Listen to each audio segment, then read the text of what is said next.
Two tropical storms, Nana, Omar, continue our very active 2020 hurricane season, but these two not a threat to the United States. What else is out there as we enter the busy month of September? Our team is live here on Tracking the Tropics with the very latest. Hey there, everybody. JB Buno here with you live in your hurricane headquarters, being joined by Tracking the Tropics meteorologists Amanda Holly and Ian Oliver on the top of your screen. And joining us from Bismarck at KX News, it's Amber Wheeler, the morning and noon meteorologist there. Very eager to hear from her as we continue to talk about the 2020 hurricane season. Laura is gone. Marco is in the rearview mirror. We're going to talk a lot about what we can expect in the busy month of September, but as a reminder, you can use the hashtags that you see on your screen here on Facebook Live. We want to hear from you. If you have a question that you want to ask to one of our meteorologists on screen, use one of the hashtags that you see. Hashtag Hey Ian, hashtag Hey Amanda, hashtag Hey Amber. We'll be taking some of the Facebook Live questions from a plethora of Facebook Live pages and asking them to our meteorologists in about 5 or so minutes time. So that Meteorologist Q&A is coming up, but we begin with a look at the tropics from meteorologist Amanda Holly, standing by at the wall. Hey there, Amanda. Hey there, JB. Thanks for joining us here on Tracking the Tropics. Of course, it's been a busy season so far. That is an understatement, I guess you could say. We've got two tropical storms out there right now, Tropical Storm Nana and Omar. I'm going to start with Nana because this one's actually going to be impacting land. It's not going to impact the United States, thankfully, but it is churning out in the Western Caribbean here. It's bringing some swells to portions of the Caribbean islands, but it's headed toward Belize. We just got the 2 o'clock update in. It's moving west at 16 miles per hour and maximum sustained winds are 60 miles per hour. So it's a pretty strong tropical storm, and it is actually expected to strengthen into a hurricane before it makes landfall near Belize City, possibly just south of Belize City here. You don't see it because it is in between those lines, but it is forecast still by the National Hurricane Center. We'll see what happens with that. It's actually trending a little bit farther to the south, closer to Honduras right now, so it might be getting some more land interaction, and really on satellite presentation, that storm doesn't look very great. It is expected to weaken, of course, as it makes its way over land and completely dissipate by early Friday morning. Again, that landfall near Belize City happening sometime late tonight, early on Thursday morning again, but no impacts to the United States from that storm, nor Tropical Storm Omar. And it doesn't take a meteorology degree to kind of see that this storm is struggling. This is the center of the storm. And there's all of the showers and thunderstorms well away from the center of the storm. So this storm moving east at 13 miles per hour. Maximum winds are barely hanging on there at 40 miles per hour. It's expected to weaken as it continues to make its way off to the east. It's battling some very strong wind shear, so we're not going to see much more from this storm. And you can see the track there actually dissipates it by late tonight, early Thursday morning. So good news with those next two named storms on the list. But we're also tracking two more tropical waves. The first, an area of low pressure moving through the central Atlantic. The National Hurricane Center giving this one a 20% chance of developing over the next 2 days and a 30% chance over the next 5 days. The orange box that you kind of see above that there, this is a tropical wave that just came in off the coast of Africa, and it has a better chance of developing as it makes its way into the central portions of the Atlantic, and you can kind of see where it's going to be headed. It has a 60% chance of developing there over the next 5 days. The National Hurricane Center noting that we could have a tropical depression with that storm possibly by the weekend or maybe into the weekend. Of course, these two we're going to be watching, but you know how far these are away from the United States. Plenty of time to watch them and wait for changes. I will say long-range models, they aren't very impressed with either of those storms, and they really don't make their way closer to the United States. But like I said, a long ways away and plenty of time for those things to change and models to change. So we've checked off Nana, we've checked off Omar, Ian, and Amber. We added two more named storms to the list just basically within the past 24 hours. We're watching two more tropical waves out there. It's an active season nonetheless. Yeah, the storms have kind of been coming in bunches, unfortunately, Amanda. Yesterday was a bit of an interesting day. Omar has always been a bit of a throwaway. That tropical system didn't have a great structure. It met the criteria. It was a tropical storm, but as Amanda showed you, that system is struggling in a big way. I don't think Omar is going to be with us much longer as it heads out into the open Atlantic, thankfully. Nana was a bit of an interesting situation yesterday, a bit of a surprise yesterday morning. 11 a.m. the update came out. the upper level cloud cover was obscuring the low level structure of the system. So at 11 a.m., they called it a potential tropical cyclone, and it had that designation for what I believe was about 65 minutes. 12:05, the hurricane hunters flew into the storm, and they found a tiny but actually well-defined center of circulation, a little bit more potent than they expected. That was why they went ahead and bumped that up to a tropical storm, and that's where some of the question marks come in with Nana. A tiny but well-formed center of circulation, one that can actually ramp up and intensify pretty quickly, but also one that's a little bit more sensitive to factors that we always talk about on Tracking the Tropics, things like wind shear and dry air. And there has been a little wind shear, as Amanda mentioned, that's been pressing on the system. Thankfully, that's prevented it from intensifying so far. There is a little window here before it makes landfall, but hopefully some of that land interaction and wind shear can limit the intensification of that system, and it becomes just a big rainmaker for portions of Central America, and it becomes less of a wind threat. Right now, it's a small system, as I mentioned. Tropical storm force winds only extend out about 70 miles from that center, so you would think that the most intense part of that wind field isn't extending very far from that center right now at all. So we'll be watching those trends very closely as we move on through the afternoon and evening. But Amber, as we've talked about, one after another with the storms so far this season, the forecast was always for above average. We're approaching some of those forecast tallies, as we only have, as you could see on that list, 6 names left on the list before we start heading into the Greek alphabet. Yeah, and this is really reminiscent of 2005. I believe we've hit records with how many named storms so far this year. We've had the earliest G name.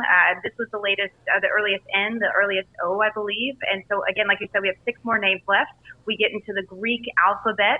So you'll start hearing potentially, and I think that there's cause for the case that we could be hearing tropical storm Alpha or Beta, Epsilon. Certainly the case. I do remember that in 2005. After Wilma. So like you said, it has been a busy season. We're in the peak of hurricane season right now, so it'll really be an interesting second half, that's for sure. That certainly is something to point out. We're now at September the 2nd, a Wednesday. The peak of the season is September the 10th. So we're 8 days out until that statistical peak of the season at least. This is where we start expecting to see development as we move into September, which, as you can see on the map, is pretty much everywhere. That's the whole reason why the peak is offset from the middle of summer, is because we've had a whole summer to heat up this whole Atlantic basin. We're talking about very warm sea surface temperatures across the board. And at this point of the season, a lot of times, Amanda, you start seeing a little bit less wind shear inhibiting factors, and that is why you see that big ramp up. So as we head on through the next couple of weeks in the main development region, we could be talking about more of these to come. Absolutely. But not all of them are going to be impacting land. However, when we talk about landfalling hurricanes here in the month of September, Florida is kind of a bullseye. We actually have seen more landfalling hurricanes in Florida since records began than any other state. And not quite by double, but almost by double. So Florida here is something to watch, of course, especially as we head into September and October. But you can check out those sea surface temperatures. They are warm out there, plenty warm enough for that tropical development. You can see there's some lighter colors here, some lighter reds in the central portion of the Gulf of Mexico. That's actually from Marco first, and then more so from Laura, obviously, as that storm churned up and really upwelled some of the cooler water from the bottom of the Gulf of Mexico. So that will help, but you can still see it's in the 80-degree range, plenty warm enough for that tropical development. And of course, those mid-80s extend well out into the Atlantic. So we are pretty much surrounded here along the Gulf Coast and the Atlantic by these well warm enough waters to see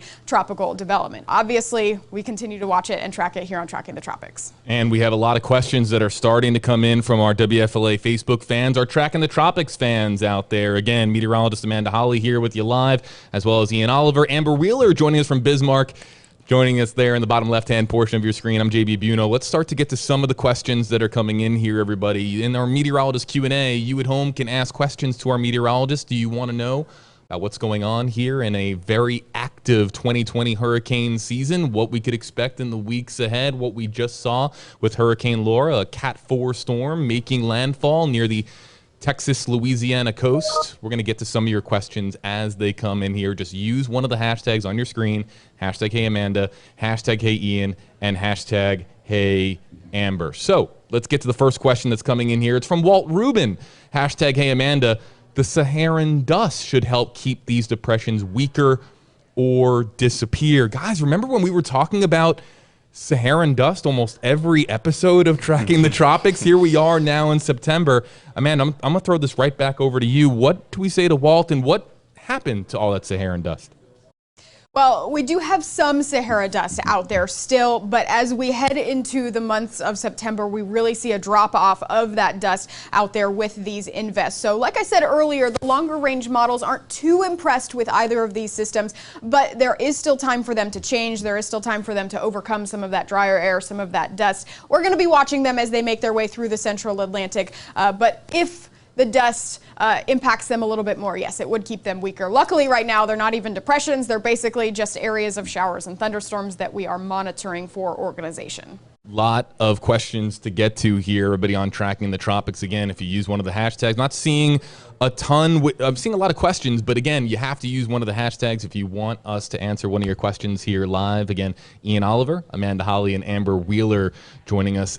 Ian, historically, September is not necessarily a good month when we're talking about the tropics. Is September the worst month on record as far as when you're looking back into the history books, the weather almanacs, going back and many decades and looking at what we've seen here in the United States from previous tropical development cycles? Yeah, JB, unfortunately it is. We see about 2/3 of all tropical systems that develop, a little bit less than 2/3, come in August or September, but the statistical peak is September the 10th. So we're talking about the number of developing systems, but unfortunately when we get to this point of the season, which is kind of what Amanda was showing you there with these sea surface temperatures, as the shear values start to relax across the basin and we have less of that Saharan dust and dry air to work with through the latter portion of summer and into September, this is when all the ingredients are basically in the green for tropical development. And that's why when we get into September, this is when we start seeing the bulk of the major hurricanes that develop. So we're not just talking about more storms that develop in this part of the season,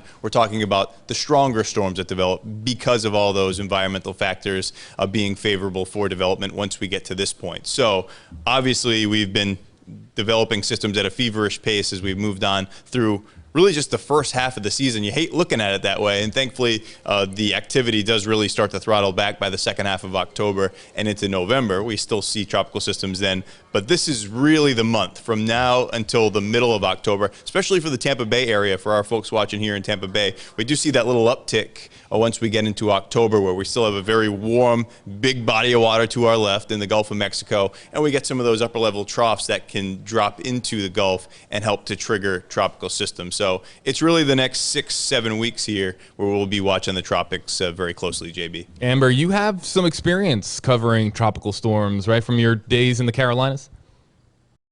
A little bit. Most of my experience actually comes from being a kid there and watching things as I was growing up. I knew a lot about wind shear at a young age and actually Saharan dust.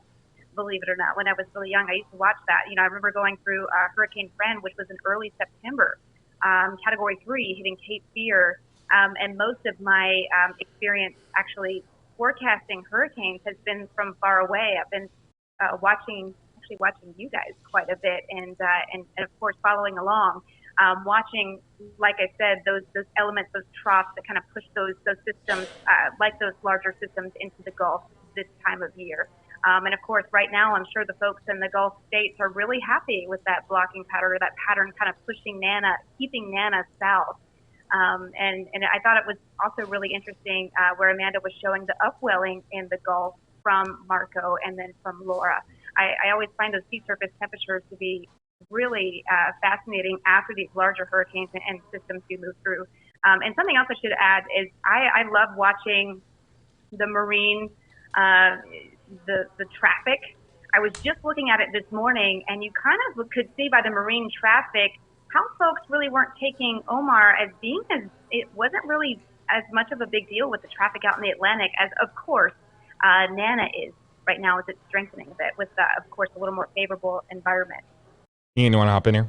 Yeah, and you can certainly understand why Omar, has never really had a satellite presentation that you could love. It did meet the criteria, especially yesterday, but you can see on satellite today, as Amanda was showing, we're talking about any showers and thunderstorms even associated with it, about 100 miles at least displaced from that center of circulation. So it's obviously not an environment that's at all favorable for a developing system. And again, I don't think we're going to be talking about Omar anymore, likely past today, but this is the kinds that we want to be crossing off the list where we're in the teeth of the season right now. Any storm that stays out to sea and doesn't impact people, we're happy to see those come and go. And the next question you see on your screen is from Nadalyn Ramirez. Hashtag, hey Amanda, will it bring water in 2 weeks from today in Tennessee? I believe that they are joining us from. So difficult enough as it is, everybody, to predict weather 2 days in advance. Here we have a question coming in 2 weeks in advance, Amanda. So what do we say to our Facebook Live commenter,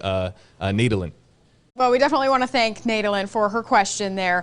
And, you know, I understand where the concern comes from. But as we get into the season here, these storms take plenty of time to make their way across the Atlantic. We're talking about Nana well south of the area. We're talking about Omar, you know, in the Atlantic. Those storms, though, that are just coming in off the coast of Africa, that one tropical wave is just emerging, and it takes about 2.5 weeks for them to even get close to the United States. So unfortunately, I would love to be able to tell you if this particular wave just coming in off the coast of Africa here, if it's going to bring rain to Tennessee in 2 weeks, but it's just a little too early to talk about that. Long range models for now keep these systems kind of offshore, and I'm talking, you know, long range 2 weeks from now, but we've seen a lot of changes in 2 weeks. So something we'll keep an eye on, and hopefully you can join us again in 2 weeks and ask that same question, and we'll give you a better forecast. Tracking the tropics every Wednesday, 2 o'clock Eastern, 1 o'clock Central, and also, of course, we have special coverage when we have an active tropical storm or an active hurricane to let you know about that could have an impact on us here in the United States. That's why we brought you 12.5 hours of nonstop coverage overnight last week. It feels like we were joking about this before the stream, you guys, but this feels like it was weeks ago, but it was actually just last week when we were talking about Hurricane Laura making landfall there in Louisiana. Again, Ian Oliver, Amanda Holly, Amber Wheeler joining us, and the next question actually coming in for Amber. It's a subjective question that we're just going to throw out there for you, Amber, because Karen Black wants to know, hashtag Hey Amber, do you think we'll have any fall weather in North Florida this year? Ian, I don't know what fall weather is here in the state of Florida. It's very similar to... Well, there's a heat advisory this afternoon for a feels like of 110, so we've got that going for us at least. But Amber, you know a little bit about what fall weather is supposed to be, right? Yeah, and fall weather for us here in North Dakota is a little different than fall weather in Florida. You know, and I think I'll leave that, you know, particular answer or you know, to my WFLA friends there. But I can tell you that I specialize in fall and winter weather, and fall here, we're certainly going to hit that in a few days with 50s for Labor Day, possibly, and some rain and cold. I don't know if that's something you want in Florida. Maybe a dose of that for some overnight lows, possibly, in the next few months or so. Yeah, we might have 50 for an overnight low in about 2.5 to 3 months. So that's we're working on it. Some cooler weather, always welcome here in the state of Florida. Also, a not very busy hurricane season, also extremely welcome here in the state of Florida, or really just the entire United States. And that brings us to the next question that we're getting in from Brian Verdon from WGNO. This is from New Orleans, everybody. Hashtag Hey Ian. No more storms this year. Ian, I'm going to put you on the spot here. The statistical chances that Omar is the last tropical named storm that we'll have in the 2020 hurricane season. Any betting person would never say 0, but I would say probably, unfortunately, as close to 0 as possible. You see the forecast here. You see what we've gone through so far in the part of the season that typically isn't the most favorable for tropical development. So there's absolutely no reason to think that this pace, unfortunately, isn't going to continue. But as Amanda was mentioning, some good trends with this next couple of waves coming off the coast of Africa. We can see storms develop that don't impact people like Omar. So It's unrealistic to just root for the rest of the season that we're not going to see any more tropical systems. It is realistic, though, to root for the best with these systems. Hopefully we can see more like Omar, more hopefully like these next couple of waves that look to stay out to sea. Still very early with those, of course, but that's what we're hoping for with these forecast trends. But yeah, unfortunately, we still got a long way to go, and unfortunately, it's the most active part of the season these next several weeks. Next questions coming in for meteorologist Amanda Holly from Tracy and Stephen Boyd from WKRG's Facebook page in Mobile, Alabama, hashtag Hey Amanda. How long does hurricane season last? And I'll translate this for you, Amanda, because Tracy and Stephen want to know how much longer do we have to worry about tropical development? But those are actually two different questions. How much longer do we have to worry, and how much longer the actual, when you're looking at the dates, when you're looking at the calendar, how long hurricane season actually lasts until? Yeah, so Tracy and Stephen, we've got a hurricane season that lasts all the way through the end of November. A lot of folks think it ends at the beginning of November, all the way through the end of November. And again, there's no hard cutoff date telling tropical development to stop during, November 30th there. So we are looking at several more months of tropical development. And as we were just talking about, we're looking at the busiest time during the season. So do we have to worry all the way through the end of November? Not necessarily. The time to really think about your hurricane plan and to watch the tropical development is now and October. That's when we typically see the most storms. We're talking about some of the stronger storms and all over as well. This is where we look for that development, and you can see the tracks that they take in the months of September here. So a lot of development possibility in any of these areas, and some widespread tracks as well. So again, this month and the early portions of October are when we really look for that development, that stronger development. Yes, we see tropical development in November, but it's not typically as strong. That's when we start to see some of those sea surface temperatures coming down, a little more wind shear, and some of those stronger cold fronts pushing through as well, pushing through the United States. So again, the next couple of months, pay attention to tracking the tropics here. Amanda Holly, Ian Oliver, and Amber Wheeler are meteorologists here on this Wednesday edition of Tracking the Tropics. Amber, what have you thought of the 2020 hurricane season thus far? Of course, we always get the projections in advance, really, of the hurricane season beginning. But from where you are in Bismarck, what has stood out to you as far as the 2020 hurricane season? Well, I think the obvious, obviously, is the magnitude of the number of systems. I'm glad to see that we haven't seen too many major hurricanes at this point. I think for me, the way I forecast, I'm very people-centric. So, and I know that you guys, it sounds like you are too, and I think a lot more about the people. So as soon as I saw, we followed Laura intently here at the KX Storm Center, and, I was watching as it made landfall that night, and I got on Twitter and was immediately looking for, reaction on the ground level. I wanted to see stories. And so I think for me, every year has been, I always am kind of diving down, not just the meteorology, but down on the more personal level, the ground level, and wanting to see how it's affecting people. I also love to look at, of course, the topography of the area too, that these systems are hitting, because that is a huge factor in how the impacts are going to be. Whether you have a Florence that goes through the Outer Banks and dumps, 2 feet of rain, or a Katrina that moves into New Orleans that is below sea level. That stuff that you don't want to see. I think that's what I'm glad we haven't seen too much of this year. Of course, Laura having a decent storm surge, not as high as predicted, and that's a good thing.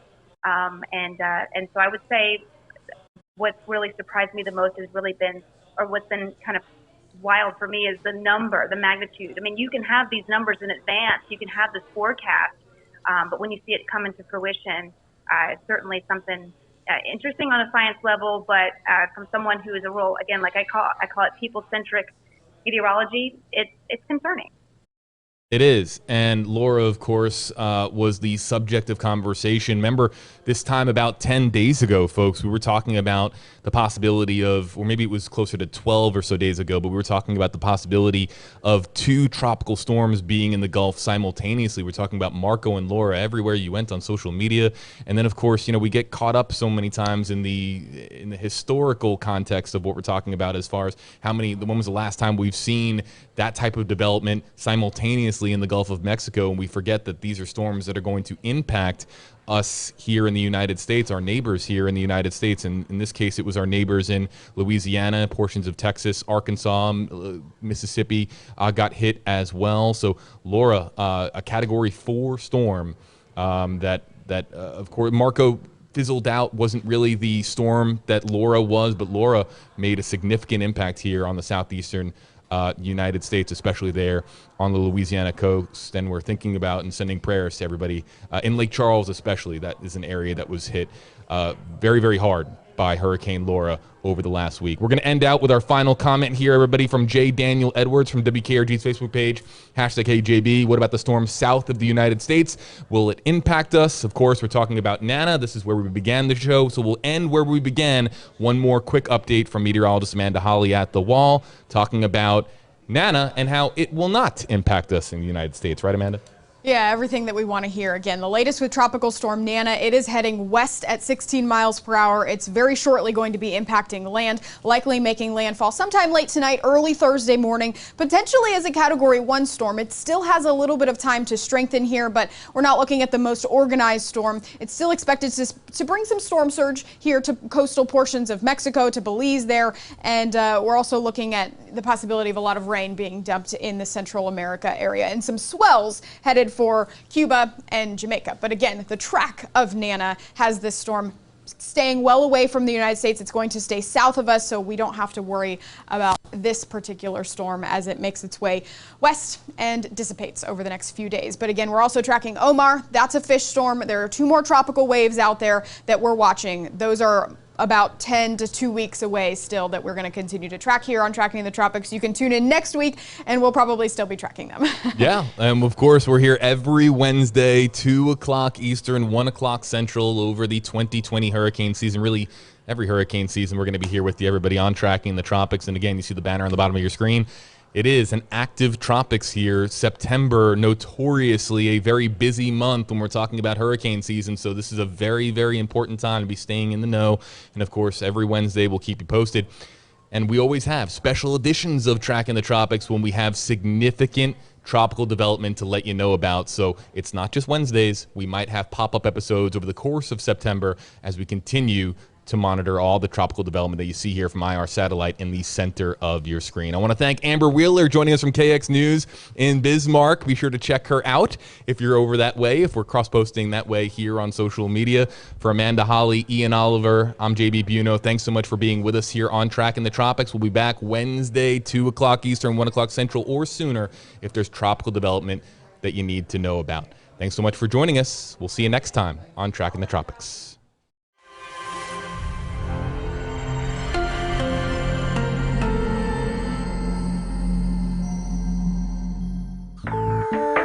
Thank you for watching Tracking the Tropics.